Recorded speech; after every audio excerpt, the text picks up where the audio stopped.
Many years ago, in a land far, far away, there once lived a young Contessina who, as is customary for such ladies, received a gift of a gorgeous skein of undyed silk thread, perfect for the confection of fine undergarments and elegant embroidery.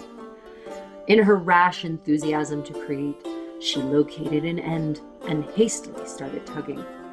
Within mere moments, the carefully choreographed coil had disintegrated into a grotesque Gordian knot that even mighty Alexander's wily sword could not have set in twain.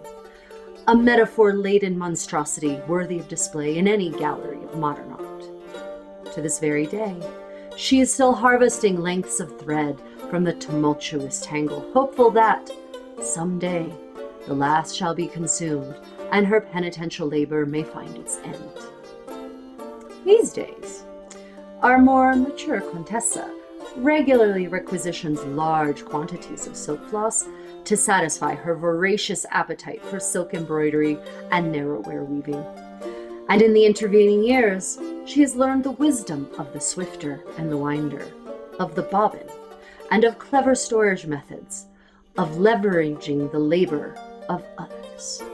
Watch on for a step-by-step guide to not creating your own monstrosity of modern art.